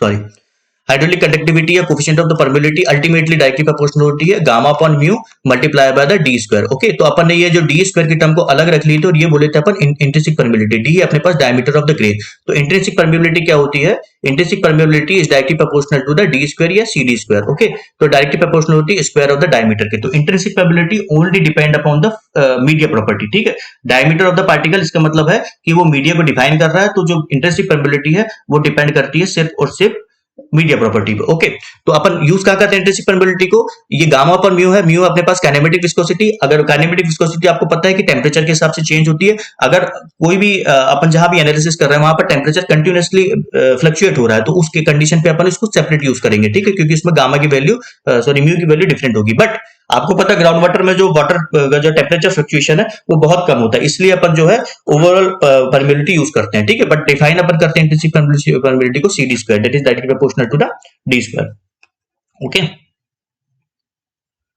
इसके डायमेंशंस होते हैं L स्क्वायर। ठीक है, D स्क्वायर इसलिए intrinsic permeability is the function of the media property, not depend upon the fluid property. ये आप याद रखिएगा। Okay, then quantitative analysis of the permeability properties of the soil can be done by the coefficient of the permeability of the hydraulic conductivity which is defined by the Darcy's law। Darcy's law ने आपको पता है क्या बोला था, velocity through the porous media, एक porous media के through, saturated porous media था, उसके थ्रू अगर वाटर को मूव कराया था उनने, तो उनने बोला था कि velocity will be directly proportional to the hydraulic gradient. Okay, उन्होंने डिफाइन किए थे कोएफिशिएंट ऑफ परमेबिलिटी का एक कांस्टेंट ऑफ प्रोपोर्शनलिटी है, जिसको अपन बोलते हैं हाइड्रोलिक कंडक्टिविटी। ठीक है, तो जो हाइड्रोलिक कंडक्टिविटी है, जो परमेबिलिटी प्रॉपर्टी है सॉइल की, मतलब the rate of the flow of the water. ठीक है, तो वो क्या होती है, can be done by the coefficient of the permeability, that is the K, और the hydraulic conductivity defined by the Darcy's law, लेवनर लॉ लिखी है। ओके, ये भी याद रखना आप। तो permeability of the clay soil is less than the sandy soil. Sandy soil में जो होता है कोएफिशिएंट ऑफ परमिबिलिटी या परमिबिलिटी ज्यादा होती है as compare to clay soil. कारण आपको पता है, मैंने पहले बताया। ठीक है, अब अपन बात करते हैं लॉसेस के, इन्फिल्ट्रेशन लॉसेस। मैंने आपको बताया था कि जो एवरेज इन्फिल्ट्रेशन लॉसेस उसको ज्ञात करने के दो तरीके होते हैं, उसको बोलते हैं अपन इन्फिल्ट्रेशन इंडिसेस। दो टाइप के इंडिसेस होते हैं, फाइन इंडेक्स और डब्ल्यू इंडेक्स। ठीक है, फाइंड एक्स क्या होता है, average infiltration losses through the infiltration. अपन उसको एवरेज क्यों बोलते हैं, मान लीजिए अपने पास इस टाइप का कोई हाइड्रोग्राफ है, ओके। एक्चुअली में जो इन्फिल्ट्रेशन है आपको पता है इनिशियली ज्यादा होते हैं, but with respect to the time decrease होते हैं और ये कांस्टेंट हो जाते हैं, ठीक है। ये अपने पास प्रैक्टिकल सिचुएशन, बट एक्चुअली अपन आइडेंटिफिकेशन सॉरी कंप्यूटेशन पर्पस से क्या लेते हैं कि एक फिक्स जो इन्फिल्ट्रेशन लॉस है, ठीक है, एक फिक्स यहाँ पर आप देख सकते हैं एक फिक्स इन्फिल्ट्रेशन लॉस है जो कि अपन एवरेज वैल्यू लेते हैं कि इतना अमाउंट ऑफ जो इन्फिल्ट्रेशन लॉस है वो इनिशियल से एंड तक सेम था, ठीक है, इसलिए अपन को उसका एवरेज लेते हैं। निकालते कैसे, बेसफुल सेपरेशन करते हैं हाइड्रोग्राफ से, बेसफुल सेपरेशन के बाद में जो अपने पास डायरेक्ट रन ऑफ हो जाता है उसको कन्वर्ट करते हैं अपन रेनफॉल में, जो होती है इफेक्टिव रेनफॉल। इफेक्टिव रेनफॉल इससे माइनस करते हैं टोटल हाइड्रोग्राफ से, तो अपने पास आ जाता है फाई इंडेक्स, ओके, जो कि होती है एवरेज वैल्यू। ओके, दो टाइप के अपने पास इंडेक्स होते हैं, एवरेज पहला होता है फाई इंडेक्स जिसका फॉर्मूला होता है P minus R upon D. P minus R मतलब प्रेसिपिटेशन माइनस रन ऑफ, तो इसका मतलब ये हो गया इफेक्टिव रेनफॉल, और डी है अपने पास effective rainfall period. Okay, rainfall excess effective rainfall एक ही बात है, क्या है इसका मतलब, the part of the rainfall that will be the that will contribute to the direct run off. Okay, base flow separate करने के बाद यूजुअली इसकी वैल्यू लेते हैं पर 0.1 सेंटीमीटर पर आवर, ठीक है, और एवरेज वैल्यू है ये, हालांकि वेरी करती है, बट क्वेश्चन अगर आता है कि यूजुअली जो एवरेज वैल्यू अपन कितनी लेते हैं वो होती है 0.1 centimetre per hour. Okay, W index कैसे निकालते हैं, पी माइनस आर माइनस ए, ठीक है, तो इनिशियल एब्स्ट्रैक्शन भी अगर इसमें इंक्लूड कर लेते हैं, क्योंकि फाई इंडेक्स में क्या है इनिशियल एब्स्ट्रैक्शन इंक्लूड नहीं कर रहे हैं। अगर initial abstraction that is interception losses and depression storage अगर उसमें इंक्लूड करते हैं तो उसको बोलते हैं डब्ल्यू इंडेक्स, बट इसको मोस्ट वाइडली यूज नहीं करते, मोस्ट वाइडली फाई इंडेक्स करते हैं क्योंकि इनिशियल एब्स्ट्रैक्शन फाइंड आउट करना बहुत डिफिकल्ट होता है। ओके, तो ये अपने पास इन्फिल्ट्रेशन। नेक्स्ट टॉपिक अपना है रन ऑफ का। ओके, तो रन ऑफ को मैंने आपको पहले ही बताया था कि run of that is a part of the run of enters in the stream is just of the rainfall. तो दो टाइप के रन ऑफ आपको मैंने बताया था, एक होते हैं डायरेक्ट रन ऑफ, एक और होता है बेस फ्लो, ठीक है, बेस फ्लो या indirect run of. Direct run of जो होता है वो होता है सरफेस रन ऑफ, ठीक है, सरफेस रन ऑफ जो कि just after the immediate of rainfall होता है। देन अपने पास है इंटरफ्लो, ये भी आपको मैंने पहले बताया हूं कि ये just immediate after the rainfall होता है, plus the precipitation on the stream, ठीक है। और बेस फ्लो में क्या होता है, बेस फ्लो में होता है एक तो डिलेड इंटरफ्लो, ये इंटरफ्लो है, ये प्रॉम्प्ट इंटरफ्लो है, ठीक है, plus base flow itself. Okay, तो ये आप याद रखिएगा। ओके, तो सबसरफेस रन ऑफ क्या है, सबसरफेस रन ऑफ और इंटरफ्लो दैट इज द प्रॉम्प्ट इंटरफ्लो, एक ही बात है, ठीक है। The part that first reaches into the soil moves laterally without joining the water table, ठीक है, तो जो पार्ट होता है जो कि डीप पर्कुलेशन का पार्ट नहीं होता है, लैटरली मूव करता है और उसको वाटर टेबल पे मूव नहीं, वाटर टेबल का पार्ट नहीं होता है और वो ज्वाइन कर देता है स्ट्रीम से, ठीक है, इसको बोलते हैं अपन सबसरफेस या फिर इंटरफ्लो या फिर अपन बोलेंगे prompt interflow. Okay, prompt interflow, quick return flow, subsurface flow एक ही बात है। डिलेड इंटरफ्लो लिटरेचर में दिया है, बट डिलेड इंटरफ्लो के मुझे नहीं लगता क्वेश्चन आएंगे, ठीक है, तो आप याद रखिएगा इंटरफ्लो अगर सिर्फ पूछ रहा है तो वो होगा prompt interflow. Okay, direct run off, ये दोनों में डिफरेंस मैंने आपको बताया था, डायरेक्ट रन ऑफ और बेस फ्लो का। Direct run off just immediate after, इसमें कम टाइम लगता है, जस्ट आफ्टर द रेनफॉल होता है, ये अपीयर कर सकते हैं अपन जस्ट आफ्टर द रेनफॉल, और जो बेस फ्लो है वो बहुत टाइम लगता है, ठीक है, डिलेड होता है, बहुत ज्यादा टाइम लगता है इसको, ठीक है। हाइड्रोग्राफ का होता है ग्राफिकल रिप्रेजेंटेशन होता है between the stream discharge versus time, ठीक है, तो सिंपल ग्राफ होते हैं, यहाँ पर दिखा होगा, ये है अपने पास स्ट्रीम डिस्चार्ज वर्सेस टाइम के बीच में, ठीक है, उसको अपन बोलते हैं हाइड्रोग्राफ, और अगर रेनफॉल के लिए होता है उसको बोलता है हाइड्रोग्राफ, इस टाइप का इसका मैनर बनता है। तो जो ग्राफिकल रिप्रेजेंटेशन होता है उसमें रेनफॉल हाइड्रोग्राफी अपन शो करते हैं और हाइड्रोग्राफी शो करते हैं, ठीक है। देन अपन बात करते हैं hydrograph represent the total amount of the direct और इनडायरेक्ट रन ऑफ, ठीक है, तो इसमें भी आप देख सकते हैं कि इसमें दोनों चीज है, ये अपने पास है बेस फ्लो, ओके, ये नीचे वाला पार्ट जो दिख रहा है ये है अपने पास बेस फ्लो। इसको आइडेंटिफाई कैसे कर रहे हैं, क्योंकि रेनफॉल जब खत्म हो रही है तो यहाँ से एकदम से स्टार्ट जो है रन ऑफ इंक्रीज हो रहा है, ठीक है, इसका मतलब है इससे पहले जो वाटर जहां पर मेंटेन था वो होता बेस फ्लो, ठीक है, तो अपन ये बोल सकते हैं कि ये जो है अपने पास बेस फ्लो है और ये अपने पास ये डायरेक्ट रन ऑफ है। ओके, तो ये जो सिंपल हाइड्रोग्राफ है वो होता है अपने representation of the direct and indirect run off दोनों। Okay, area of the hydrograph represent total run off volume, ठीक है, तो आप देख सकते हैं डिस्चार्ज होता है मीटर क्यूब पर सेकंड में, टाइम अपने पास आवर्स में, दोनों को मल्टीप्लाई करेंगे उसका एरिया निकालेंगे तो अल्टीमेटली अपने पास आएगा run off volume. Okay, then अपन बात करते हैं डायरेक्ट रन ऑफ का, डायरेक्ट रन ऑफ हाइड्रोग्राफ का। डायरेक्ट रन ऑफ हाइड्रोग्राफ कैसे निकालते हैं, ये अगर बेस फ्लो को यहाँ से सेपरेट करते हैं, तीन टाइप के मेथड मैंने बताया था, एक स्ट्रेट लाइन मेथड है, एक इस टाइप की मेथड है, और एक यहाँ पर एक नया पॉइंट अपन आइडेंटिफाई करते हैं एन, ठीक है, एन मैंने आपको बताया था उसको फॉर्मूला, इसको यहाँ से एक्सटेंड करके यहाँ से ज्वाइन करते हैं तो अपन ये मान लेते हैं ये बेस फ्लो। तो कोई भी मेथड से अगर आपने बेस फ्लो को माइनस कर दिए तो रिजल्टिंग हाइड्रोग्राफ होता है वो होता है direct run off hydrograph. Okay, और उसमें जो एरिया अगर निकालेंगे तो अपने पास निकलेगा डायरेक्ट रन ऑफ हाइड्रोग्राफ का, अगर एरिया निकालते हैं तो अपन को मिलता है डायरेक्ट रन ऑफ वॉल्यूम, और उसको कन्वर्ट करते हैं अपने रेनफॉल में तो वो होती है इफेक्टिव रेनफॉल, ठीक है, तो इफेक्टिव रेनफॉल जो है वो इनपुट हो गया और डायरेक्ट रन ऑफ हाइड्रोग्राफ वो आउटपुट हो गया। ठीक है। देन ये हो गया अपने पास डायरेक्ट रन ऑफ, जो होता है direct run of versus time के बीच में, ठीक है, बेस फ्लो सेपरेशन के बाद में। Useful for analysing the stream characteristics, ये स्ट्रीम कैरेक्टरिस्टिक्स को यूटिलाइज करने के लिए करते हैं, क्योंकि आपको पता है कि हाइड्रोग्राफ में दो टाइप के कंपोनेंट होते हैं, राइजिंग लिम, फॉलिंग लिम। राइजिंग लिम है वो स्टॉर्म कैरेक्टरिस्टिक्स और ड्रेन स्ट्रीम कैरेक्टरिस्टिक्स दोनों पे डिपेंड करता है, कैचमेंट कैरेक्टरिस्टिक दोनों पे डिपेंड करता है। बट जो डाउनवर्ड साइड में जहां पर रेनफॉल, सॉरी जिसको बोलते हैं अपन फॉलिंग लिम, ठीक है, फॉलिंग लिम जो है वो डिपेंड करता है ओनली जो कैचमेंट के कैरेक्टरिस्टिक्स उस पर, ठीक है। Step, slope, size of the basis affect the flood hydrograph, ठीक है, आपको मैंने पहले ही बताया था। आप ज्यादा इसका डिटेल पढ़ना है तो आप उसके रन ऑफ वाले चैप्टर पे चल जाएगा, तो उसमें आपको मैंने क्लियर बताया था कि ज्यादा स्लोप होता है, ज्यादा अलग अलग शेप होता है, जैसे फॉन्ट शेप, फैन शेप अलग होता है, एलोंगेटेड वाटरशेड होता है, सर्कुलर वाटरशेड होता है, सब जो अफेक्ट करते हैं फ्लड हाइड्रोग्राफ के, ठीक है। Direct run of is developed after the base flow separation from the flood hydrograph, ठीक है। तो जो टोटल फ्लड हाइड्रोग्राफ से बेस फ्लो में माइनस कर देते हो, अपने पास डायरेक्ट रन ऑफ मिल जाता है। बेस फ्लो सेपरेशन के लिए जो अपन एंड पॉइंट निकालते हैं, ठीक है, एंड पॉइंट मैंने आपको बताया था, उसका फॉर्मूला था 0.83 a to the power 0.3, way a is the area of the catchment in square kilometer area, okay. इससे अपन n की वैल्यू निकाल सकते हैं।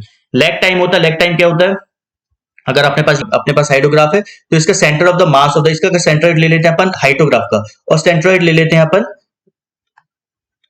हाइड्रोग्राफ का, ठीक है। तो इन दोनों के बीच में जो लैग होता है, यहाँ पर एक मिनट क्लियर नहीं हो पा रहा, एक मिनट बस, ठीक है, तो थोड़ा सा क्लियर हो जाएगा कि अगर अपन यहाँ पर रेनफॉल का एक सेंटर ऑफ मास ले ले, मतलब सेंट्रोइड ले ले, ठीक है, हाइड्रोग्राफ का सेंट्रोइड ले ले, तो इनके बीच में जो लैग हो रहा है, ये वाला जो डिस्टेंस होता है, उसको बोलते हैं अपन टाइम लैग, ठीक है, इसको बोलते हैं अपन टाइम लैग। बट होता क्या है कि centroid of the hydrograph define करना बहुत डिफिकल्ट होता है, इसलिए अपन उसको up to the peak point तक कंसीडर करते हैं, ठीक है। तो जो टाइम लैग है वो वैसे तो डिफाइन जो होता है, अगर आपको क्वेश्चन पूछेंगे कि जो लैग टाइम होता है वो वैसे तो डिफाइन होता है कि difference between the centre of the mass of the rainfall to the centre of the hydrograph, ठीक है, इसके लिए डिफाइन होता है। बट अपन जो कंप्यूटेशन करते हैं वो पीक ऑफ द हाइड्रोग्राफ तक है, ठीक है। टाइम ऑफ पीक क्या होता है, centre of the mass of the rainfall to the peak of hydrograph, ठीक है। तो time of peak, lag time या time of the peak, lag time, वो सब चीजें सेम होती है, ठीक है। बट इसकी डेफिनेशन जो है वो centre of the mass of the rainfall से centre of the mass of the hydrograph define करते हैं, ठीक। कैरेक्टरिस्टिक रीजन ऑफ हाइड्रोग्राफ, ठीक है, तीन टाइप के रीजन होते हैं, मैंने आपको पहले भी बताया था। ये होता है अपने पास राइजिंग लिम, ये होता है फॉलिंग लिम, और ये होता है अपने पास क्रेस्ट सेगमेंट, ठीक है। ओके, देन अपन बात करते हैं राइजिंग लिम के बारे में। राइजिंग लिम जो उसको बोलते हैं अपन कंसंट्रेशन कर्व, और फॉलिंग लिम को अपन क्या बोलते हैं, डिप्रेशन कर्व, ओके। देन अपन बात करते हैं मेथड ऑफ सुपरपोजिशन को। तो आपको मैंने पहले भी बताया था, यूनिट हाइड्रोग्राफ अपन यूज करते हैं as a standard for converting the unit hydrograph for the any desired hydrograph के लिए, ठीक है। तो उसमें अपने एक यूज करते हैं method of superposition, okay. So method of superposition की यूज करते हैं यूनिट हाइड्रोग्राफ को लॉन्गर ड्यूरेशन के बनाने के लिए, ठीक है। तो इसमें दो टाइप के प्रिंसिपल आपको हमने बताया था, टाइम इनवेरियंस और लिनियरिटी, वो आगे आएगा, ठीक है। देन अपन बात करते हैं एस कर्व की। एस कर्व क्या होता है कि अगर अपने पास n नंबर ऑफ यूनिट हाइड्रोग्राफ्स हैं, ठीक है, n नंबर ऑफ यूनिट हाइड्रोग्राफ्स को मेथड ऑफ सुपरपोजिशन से अपन सम अप करते जाते हैं, ठीक है। इनके जो ऑर्डिनेट्स हैं उनको शिफ्ट करते जाते हैं d से, और जो रिजल्टिंग अपना हाइड्रोग्राफ मिलता है बोलता है S curve, okay. S curve को डिफाइन कैसे करेंगे, S curve is the unit hydrograph for the rainfall intensity I for the infinite period of time, क्योंकि ये n number of unit hydrograph होते हैं, इसलिए अपने पास जो टाइम पीरियड है, अपने पास जो ड्यूरेशन है वो इनफाइनाइट होती है, नियरली इनफाइनाइट, ठीक है।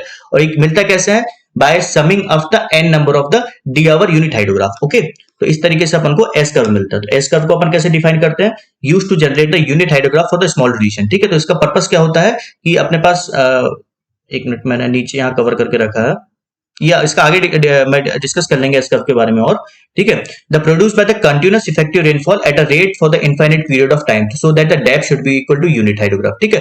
तो यूनिट डेप्थ होना चाहिए, ये कंपलसरी है एस हाइड्रोग्राफ में, क्योंकि वो जनरेट हो रहा है यूनिट हाइड्रोग्राफ से for the infinite period of time, ठीक है, इनफाइनाइट पीरियड या n number of time, okay. और कैसे मिलता है, by summing of the n number of the unit hydrograph, ठीक है। तो एस कर्व मिलता है ऐसे। इंस्टेंटेनियस यूनिट हाइड्रोग्राफ एक स्पेशल टाइप का यूनिट हाइड्रोग्राफ है, मैंने आपको बताया था कॉम्प्लेक्स स्टॉर्म्स के लिए, नॉन यूनिफॉर्म इसके लिए उसको डिफाइन किया था। डिफाइन कैसे किए गए थे कि मान लेते हैं अगर अपने पास एक इस टाइप का हाइड्रोग्राफ है, इसका अपन जो है ड्यूरेशन जो है वो कम करते जाते हैं, ठीक है, ड्यूरेशन कम करते जाते हैं, तो अपने पास जो है पीक बढ़ते जाता है, ओके। इसकी ड्यूरेशन इतनी कम कर देते हैं कि इसके अपन मान लेते हैं कि जो टाइम ड्यूरेशन है नियरली इक्वल हो जाए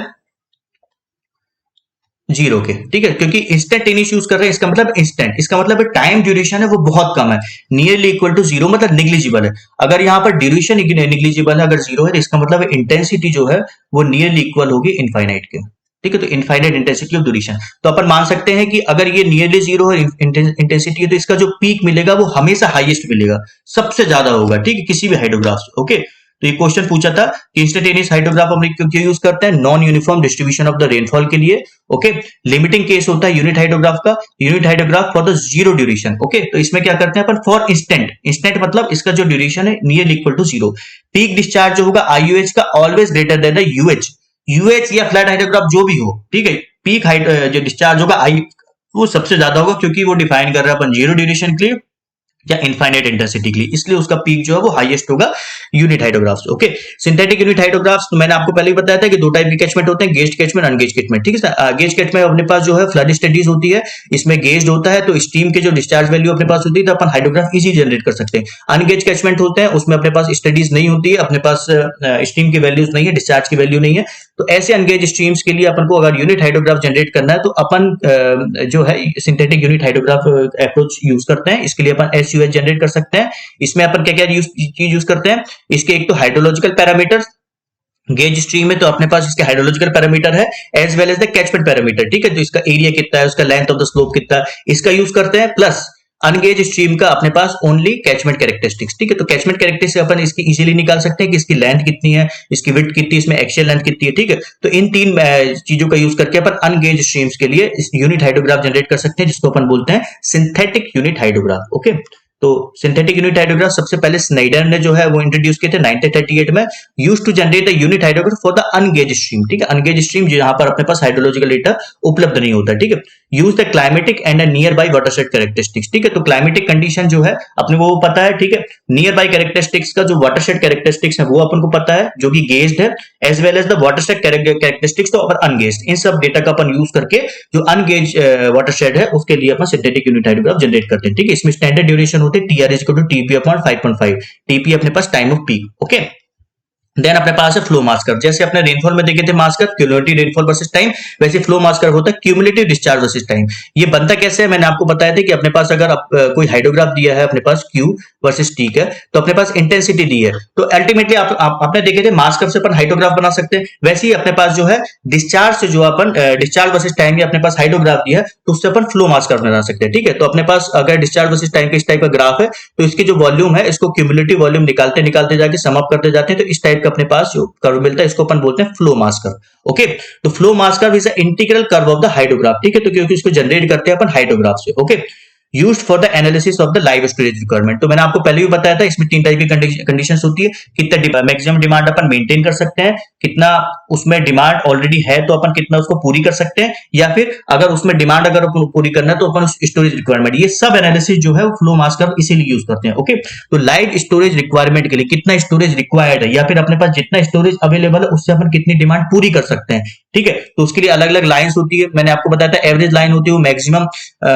सस्टेनेबल डिमांड लाइन होती है, जितना अपन मैक्सिमम जो है वो सप्लाई कर सकते हैं, मैक्सिमम सस्टेनेबल डिमांड जो अपन पूरी कर सकते हैं वो होती है एवरेज लाइन। अगर अपने पास जो डिमांड लाइन वो भी वेरी करती है तो अपन को कितना जो वॉल्यूम और जो डिफरेंस होता है रिज और वैली का वो अपन बोलते हैं कि उतना अपन को स्टोरेज रिक्वायर्ड है, या अपने पास स्टोरेज अवेलेबल है तो अपन कितनी डिमांड मेंटेन कर सकते हैं। ठीक है, तो वो सब स्टडीज के लिए फ्लो मास कर्व यूज करते हैं। ठीक है, देन अपन बात करते हैं फ्लो ड्यूरेशन कर्व्स का। फ्लो ड्यूरेशन कर्व्स मैंने आपको पहले ही बताया था, डिपेंडेबिलिटी का जहां भी मामला आता है वहां फ्लो ड्यूरेशन कर्व यूज करते हैं, जो होता है discharge versus time when the flow is equal और एक्सीडेड। ठीक है, तो यहां पर बात आती है प्रोबेबिलिटी की, percentage of time the flow is equal और एक्सीडेड। ठीक है, तो अपन मान सकते हैं कि ये अपने पास एक इस टाइप पे एक टिपिकली दिया होता है फ्लो ड्यूरेशन कर्व्स, तो मान सकते हैं कि जो मैक्सिमम अपने पास फ्लो है, ठीक है, उसकी प्रोबेबिलिटी कितनी होगी कि कितने परसेंटेज ऑफ टाइम वो पूरा हो सकता है, 0% टाइम, क्योंकि जो पीक डिस्चार्ज है उसको अपन 100% ऑफ टाइम जो है वो मेंटेन नहीं रख सकते, बट अपने पास कोई मिनिमम वैल्यू है, जीरो वैल्यू, क्यू मिनिमम मान सकते हैं। बट ये जो क्यू मिनिमम है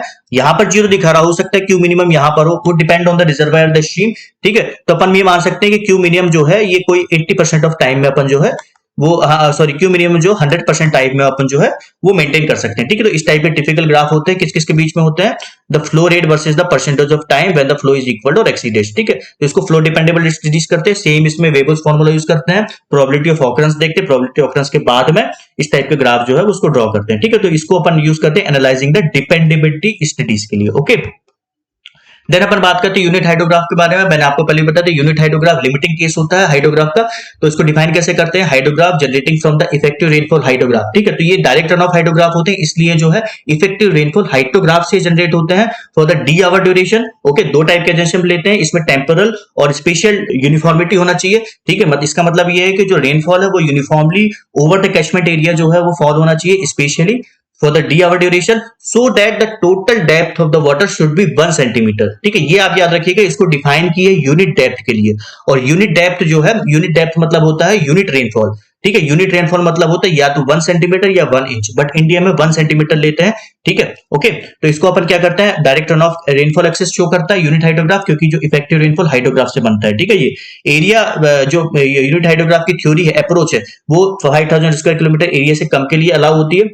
having a 1 unit as a direct run off, 1 unit मतलब 1 सेंटीमीटर भी हो सकता है, 1 इंच भी हो सकता है, ठीक है। बट इंडिया में 1 सेंटीमीटर लेते हैं। तो दोनों क्वेश्चन अगर आप दोनों ऑप्शन आ गए अपने पास 1 सेंटीमीटर या 1 यूनिट, तो अपन को ये टिक करना है। Okay, use to compute the direct run off from the effective rainfall, ठीक है। तो इफेक्टिव रेनफॉल है, उससे अपने पास डायरेक्ट रन ऑफ बना है। ओके, तो इसका जब डेरिवेशन करते हैं तो आपको मैंने बताया था, जो ड्यूरेशन लेते हैं 1/5 और 1/3 to 1/5 of the lag time, ठीक है। तो जो अपने पास जिस स्टॉर्म को सिलेक्ट किए हैं, उस स्टॉर्म का 1/3 और 1/5 ऑफ द लैग जो होता है, उसको अपन यूज करते हैं यूनिट हाइड्रोग्राफ को जनरेट करने के लिए, ठीक है। First investigated by the Sherman, Sherman ने इसको फर्स्ट इंट्रोड्यूस किए थे। ओके, देन अपन बात करते हैं 1932 में।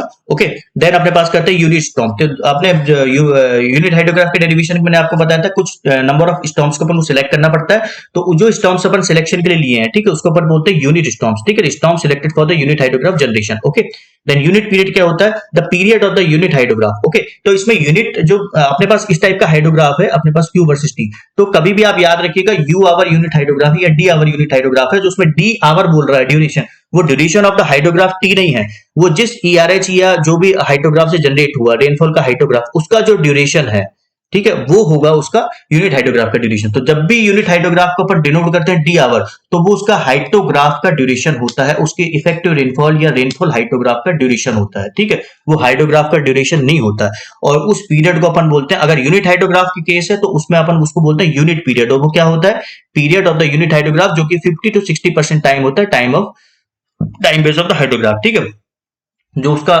ओरिजिनली जो हाइड्रोग्राफ है, ठीक है। तो अगर यूनिट हाइड्रोग्राफ को अपन ओरिजिनल हाइड्रोग्राफ में कन्वर्ट करेंगे तो जो उसका यूनिट पीरियड होगा 50-60% टाइम होगा, ठीक है। ये एक रफ स्टडी से ये क्वेश्चन आया है पहले, बट इसका बेस नहीं है, कोई रेफरेंस नहीं है, किसी बुक में मैंने पढ़ा नहीं हूं, बट अगर क्वेश्चन आएगा तो आप 50-60% लीजिएगा। ओके, टिपिकली 3 to 6 8 आवर्स इस टाइप की स्टडीज होती है इसमें, ये यूनिट पीरियड होता है। ओके, बेसिक एजम्पशन होता है टाइम इनवेरियंस और लिनियरिटी। मैंने आपको बताया था यूनिट हाइड्रोग्राफ में दो टाइप के अपन एजम्पशन लेते हैं सिंप्लीफिकेशन के लिए, ठीक है, क्योंकि अपन को यूनिट हाइड्रोग्राफ क्यों जनरेट कर रहे हैं, for generating the hydrograph for other duration, ठीक है। जो भी डिजायर्ड ड्यूरेशन है अपन या डिजायर्ड इंटेंसिटी है अपने पास, उसको उसके लिए अपन को जनरेट करना है, और अपने पास एक स्टैंडर्ड यूनिट हाइड्रोग्राफ रखा है, तो उसको कन्वर्ट करके अपने पास जो डिजायर्ड ड्यूरेशन या डिजायर्ड इंटेंसिटी निकालना है, उसके लिए अपन यूनिट हाइड्रोग्राफ को यूज करते हैं। उसमें दो टाइप के एजम्पशन लेते हैं, time invariance, linearity. Time invariance क्या होता है कि अगर कोई एक रेनफॉल आई इस टाइप का हाइड्रोग्राफ बना रही, आफ्टर डी ड्यूरेशन वहां पर एक सेम रेनफॉल है, सेम कैरेक्टरिस्टिक्स की और सेम जगह आ रही है, तो उसका हाइड्रोग्राफ वो सेम होगा। प्रैक्टिकली ये डिफरेंट होगा, आपको पता है, क्योंकि आपको पता है यहाँ पर इनिशियल सॉइल मॉइस्चर बढ़ जाएगा, इनिशियल सॉइल मॉइस्चर है तो उसका रन ऑफ जो ट्रेंड होगा वो हायर होगा, या हो सकता है उसका टाइम भी ज्यादा हो, बट प्रैक्टिकली चीजें अलग है, बट जो कंप्यूटेशनल पर्पज से उसको ज्यादा कॉम्प्लेक्स ना हो सिचुएशन, इसलिए अपन ये प्रिंसिपल लेते हैं कि डी ड्यूरेशन के बाद में वो सेम हाइड्रोग्राफ जनरेट करेगा। इसको बोलते हैं अपन टाइम इनवेरियंस प्रिंसिपल, ठीक है। लिनियरिटी जो है, लिनियरिटी में क्या होते हैं कि अगर आई इंटेंसिटी से कोई हाइड्रोग्राफ बन रहा है और ट्वाइस ऑफ आई आए सेकंड टाइम पे कोई भी डे में, ठीक है, नेक्स्ट डे में या सेम डे में जरूरत नहीं, सालों बाद में कभी भी अगर कोई ट्वाइस ऑफ आई से अपने पास कोई इंटेंसिटी ऑफ द रेनफॉल आ रही है सेम ड्यूरेशन के लिए, तो उसका जो ऑर्डिनेट है वो ट्वाइस हो जाएगा। ओके, इसको बोलते हैं अपन लिनियरिटी, ठीक है। हालांकि प्रैक्टिकली ये पॉसिबल नहीं है, क्योंकि सेकंड टाइम स्टॉर्म आया तो उस टाइम कैरेक्टरिस्टिक्स अलग होंगे, सॉइल मॉइस्चर अलग होगा, क्लाइमेटिक कैरेक्टरिस्टिक्स अलग होंगे, कैचमेंट के कैरेक्टरिस्टिक्स अलग होंगे, बट इन सब चीजों को साइड में रखते हुए ये दो टाइप के प्रिंसिपल पर यूज करते हैं फॉर द सिंप्लीफिकेशन, ठीक है। H hour unit hydrograph is the hydrograph resulting from the instantaneous application of the 1 centimetre rainfall. Okay, H hour unit hydrograph को कैसे डिफाइन करेंगे, 1 centimetre of the rainfall excess है अपने पास, okay, over the entire watershed, ठीक है। तो मैंने आपको बताया था यूनिफॉर्मली होना चाहिए पूरे एंटायर वाटरशेड में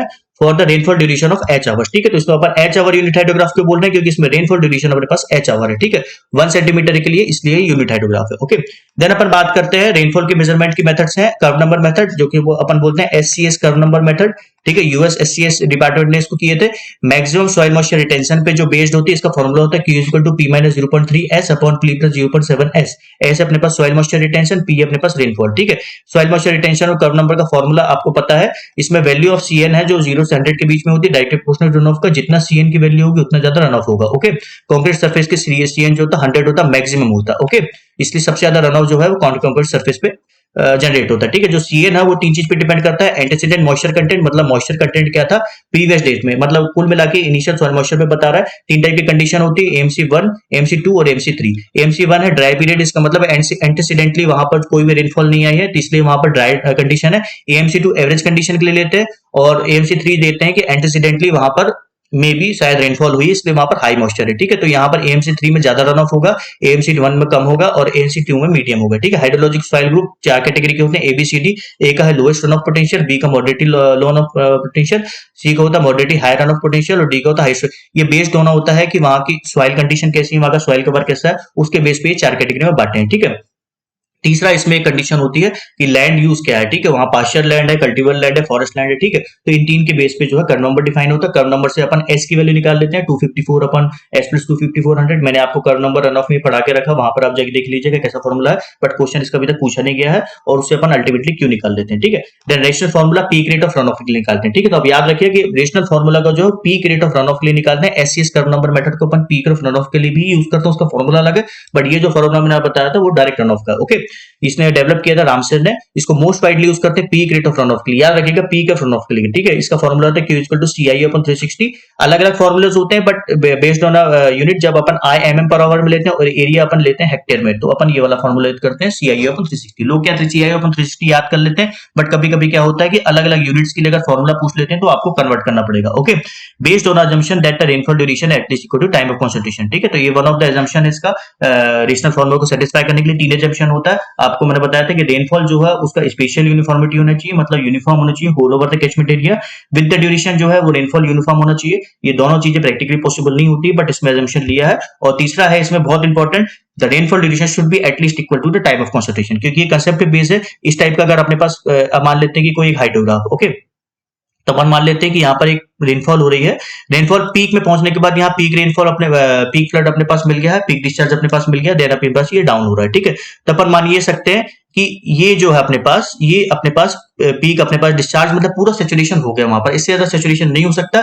तो जितना भी रेनफॉल आ रही है वो रन ऑफ का पार्ट बन रही है। ठीक है, तो अपने पास बोल सकते हैं कि ये अपने पास हो गया टाइम ऑफ कॉन्सेंट्रेशन। ठीक है, टाइम ऑफ कॉन्सेंट्रेशन, अगर अपने पास कोई भी रेनफॉल ड्यूरेशन है, अगर इस टाइम ऑफ कॉन्सेंट्रेशन को सेटिस्फाई कर रही है, मतलब rainfall duration at least time of concentration के बराबर हो, तभी अपने पास ये पीक मिलेगा, और पीक मिलेगा तभी अपन उसको कंप्यूट कर सकते हैं। ठीक है, अगर अपने पास time of rainfall duration time of peak से कम है, सॉरी TC से कम है, टाइम ऑफ कॉन्सेंट्रेशन से कम है, ठीक है, तो time of concentration time of peak एक प्रकार से देखा जाए तो लगभग एक ही जैसी चीज है। ठीक है, अगर रेनफॉल ड्यूरेशन अपने पास जो है वो TOC से कम है, टाइम ऑफ कॉन्सेंट्रेशन से कम है, इसका मतलब है कि वो पीक जनरेट नहीं कर पाएगा। पीक जनरेट नहीं कर पाएगा तो इस टाइप की स्टडीज अपन इस टाइप के अप्रोच यूज नहीं कर सकते। ठीक है, इसमें एक और चीज है कि अगर रेनफॉल ड्यूरेशन है वो कांस्टेंट हो जाए पीक में पहुंचने के बाद। ठीक है, अगर अपने पास रेनफॉल ड्यूरेशन है वो सैचुरेशन मिल गया, उसके बावजूद उसी इंटेंसिटी से अगर रेनफॉल आ रही है, तो ऐसा नहीं है कि वो पीक में पहुंचने के बाद और हायर चल जाएगा। ठीक है, तो उस केस में ये सेटिस्फाई क्या करता है, अगर रेनफॉल ड्यूरेशन उसी इंटेंसिटी से आगे आ रही है तो उसका जो पीक है वो कांस्टेंट रहेगा, देन फिर डिक्रीज हो जाएगा। ठीक है, तो ये कांस्टेंट रहेगा जब तक उसी इंटेंसिटी से रेनफॉल आएगी, तो ये कभी और आगे नहीं बढ़ेगा, क्योंकि फिर वो पीक जैसे डिफाइन ही नहीं होगा। तो peak rate of run of में एक बार पहुंच गया वो, उसके बाद उसका जो रन ऑफ है वो नहीं बढ़ेगा, वो कांस्टेंट हो जाएगा, कंटिन्यूस हो जाएगा। ठीक है, देन अपन यूज करते हैं नेक्स्ट है अपने पास, it is use for the, ये अपने पास अजम्पशन है, अजम्पशन क्या लिमिटेशन है कि इसको 50 स्क्वायर किलोमीटर एरिया तक यूज कर सकते हैं। ठीक है, देन अपने पास नेक्स्ट इसी में water state generate the peak flow data when the rainfall duration at least equal to TOC। तो वन ऑफ द कंडीशन है कि अगर वाटर स्टेट तभी जनरेट करेगा peak rate of run off, उसका rainfall duration at least equal to the TOC रहे, तभी ये सेटिस्फेक्शन होता है और तभी इस अप्रोच को अपन यूज करते हैं। ठीक है, but if the duration is greater than TOC, अगर उसकी रेनफॉल ड्यूरेशन TOC से ज्यादा रही, ठीक है, यहाँ पर इंटेंसिटी कांस्टेंट आप याद रखिए उसी इंटेंसिटी से आ रही, बट रेनफॉल ड्यूरेशन अगर और ज्यादा हो जाती है टाइम ऑफ कंसंट्रेशन के, तो इस टाइप की कंडीशन मिलेगी जबकि पीक जो है वो कांस्टेंट हो जाएगा। ठीक है, then the peak attains and becomes the constant if the intensity remains same. Okay, तो रन ऑफ कोफिशिएंट है वो डायरेक्टली प्रोपोर्शनल होता है रन ऑफ के लिए, जितना ज्यादा रन ऑफ कोफिशिएंट होगा उतना ज्यादा ही रेनफॉल होगा। ठीक है, रन ऑफ कोफिशिएंट हाईएस्ट होता है बैरन लैंड में, आपको पता है बैरन लैंड में कोई टाइप का किसी टाइप का बैरियर नहीं होता है, इसलिए उसमें रन ऑफ ज्यादा होता है, इसमें रन ऑफ कोफिशिएंट ज्यादा होता है। फॉरेस्ट लैंड में आपको पता है कि वहां पर इन्फिल्ट्रेशन ज्यादा होता है, वहां पर इन्फिल्ट्रेशन अपॉर्चुनिटी टाइम ज्यादा होता है। ठीक है, तो उस कारण से वहां लॉसेज ज्यादा होता है, इसलिए वहां पर रन ऑफ कम होता है, इसलिए वहां रन ऑफ कोफिशिएंट कम होता है। ठीक है, run off coefficient is the dimensionless unit होती है। Okay, peak run off rate decreases with increase in area for the same intensity due to the higher TOC. ठीक है, तो अपने पास अगर सेम इंटेंसिटी रही और अपने पास ज्यादा बड़ा, फॉर एग्जांपल अगर अपने पास जो है एक छोटा एरिया है और एक अपने पास बड़ा एरिया है, ठीक है, बड़े एरिया में जो टीओसी वो ज्यादा लगेगा अपन को। ठीक है, तो जो peak rate of run of होगा वो डिक्रीज होगा विद इंक्रीज इन एरिया। बड़े इंक्रीज के लिए जो है अपने पास इस टाइप का इसका हाइड्रोग्राफ बनेगा, ये वाला इस टाइप का। बट छोटे एरिया में टीओसी अपन को बहुत जल्दी मिल जाएगा, तो जो पीक बनेगा वो ज्यादा मिलेगा। बट यहाँ पर रन ऑफ ज्यादा होगा, रन ऑफ वॉल्यूम ज्यादा होगा, इसलिए जो उसका एरिया होगा वो ज्यादा होगा, इसलिए उसका टाइम बेस जो है वो ज्यादा होगा, बस इसका टाइम बेस जो है वो कम होगा। बट इसका पीक ज्यादा होगा, इसका पीक कम होगा, ये दो कंडीशन है। ओके, क्रिपिस फॉर्मूला क्या है, इक्वेशन में GIU/360 अपन लेते हैं, उसमें जो अपने पास इंटेंसिटी ऑफ द रेनफॉल है वो अपन ने डिफाइन किए थे कि जो टाइम ऑफ कॉन्सेंट्रेशन के बराबर होनी चाहिए। अब टाइम ऑफ कॉन्सेंट्रेशन को कैसे निकालते हैं, by using the Kirpich formula. इसका फॉर्मूला क्या है, 0.0184 L/0.77 S⁻0385। ठीक है, L अपने पास length of the stream, S अपने पास स्लोप। ओके, तो ये वाटर स्टेट कैरेक्टरिस्टिक्स या मान सकते हैं कैचमेंट कैरेक्टरिस्टिक डिपेंड करता है time of concentration. Okay, then अपन बात करते हैं करंट मीटर। करंट मीटर क्या होता है, devices which is used to measure the velocity of the water of the stream और रिवर। ओके, तो इसको अपन क्या करते हैं, measure the velocity of the water in the open stream. ठीक है, दो टाइप के होते हैं, हॉरिजॉन्टल एक्सिस, वर्टिकल एक्सिस। ठीक है, हॉरिजॉन्टल एक्सिस में क्या होता है कि एक तो हॉरिजॉन्टल एक्सिस होता है, ऐसा प्रोपेलर बना होता है उसमें, उसमें क्या होता है जो भी रनिंग स्ट्रीम उसमें ऐसे रख देते हैं, तो अपन देख लेते हैं कि प्रोपेलर की जो रिवोल्यूशन है वो क्या क्या है, उस हिसाब से कैलिब्रेटेड होता है, तो उससे अपन उससे स्पीड निकाल सकते हैं। ठीक है, वर्टिकल एक्सिस में क्या होता है, वर्टिकल एक्सिस ऐसा होता है, प्रोपेलर ऐसा होता है। ठीक है, तो दोनों के अलग अलग एप्लीकेशन है, बट आप इन जनरल याद रखिएगा दो टाइप के होते हैं, हॉरिजॉन्टल एक्सिस, वर्टिकल एक्सिस। ठीक है, तो इसमें प्रोपेलर जो होता है वो थोड़ा वर्टिकली होता है और वर्टिकल एक्सिस में जो प्रोपेलर होता है वो हॉरिजॉन्टल होता है। ठीक है, बट इसमें जो शाफ्ट जो जुड़ा होता है वो वर्टिकल होती है। ठीक है, ऐसे वर्टिकल शाफ्ट होती है बट प्रोपेलर हॉरिजॉन्टल होता है, और इस केस में हॉरिजॉन्टल शाफ्ट होती है बट प्रोपेलर वर्टिकल होता है।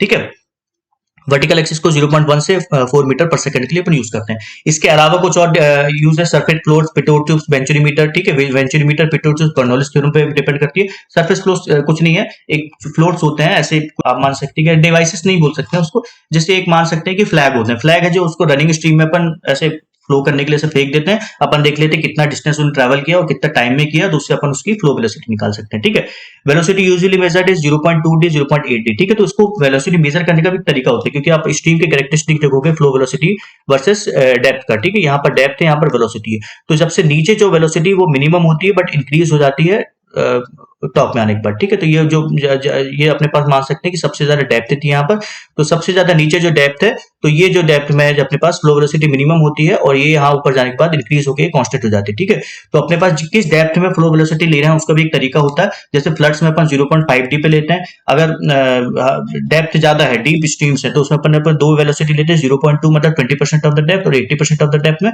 दोनों के एवरेज निकाल देते हैं, अपने पास एवरेज वैल्यू निकल जाती है। ठीक है, स्टेज लेवल रिकॉर्डर क्या होता है कि स्टेज लेवल रिकॉर्डर ये रेटिंग कर्व है। ओके, स्टेज लेवल रिकॉर्डर ये दिया हुआ। ठीक है, स्टेज लेवल रिकॉर्डर क्या होता है कि जो स्ट्रीम है उसकी हाइट को डिटरमाइन करने के लिए यूज करते हैं। ठीक है, हाइट के ऊपर डिटरमाइन करते हैं फ्लड डिस्चार्ज के लिए, उसको रेटिंग कर्व से कन्वर्ट करते हैं। ठीक है, तो अपन को सबसे मैंने क्या जरूरत पड़ती है कि स्ट्रीम का स्टेज कितना है, उसकी हाइट कितनी। ठीक है, तो इस टाइप का इसमें मैकेनिज्म होता है, इसमें एक फ्लोट मैकेनिज्म होता है, ये वाला, ये जो है ये स्ट्रीम के ऊपर रेस्ट करता है, तो जैसे जैसे स्ट्रीम की हाइट, वाटर की जो हाइट है वो कम ज्यादा होती है, तो ये फ्लोट ऊपर नीचे होता है, ये एक पैन से जुड़ा होता है, एक रैपिंग पेपर होता है, तो इस रैपिंग पेपर से आपको ये पता चल जाता है कि स्ट्रीम की हाइट विद टाइम कैसे हो रही है। ठीक है, तो इस टाइप का इसमें मिलता है अपने पास, मान सकते हैं कि ये हाइट है अपने पास, ये टाइम है, तो ये अपने पास इस टाइप का ग्राफ मिल जाता है, तो with respect to the time अपने पास जो स्ट्रीम में हाइट कितनी है। ठीक है, हाइट निकालने के बाद ये होते हैं रेटिंग कर्व्स। रेटिंग कर्व्स का अपन यूज करते हैं, ये कर्व होते हैं elevation, that is the stream height versus discharge. तो इसका अपन यूज करने के बाद इस जो ये जो अपने पास ग्राफ होते हैं कैलिब्रेटेड होता है। ठीक है, ये रेटिंग कर्व्स होते हैं,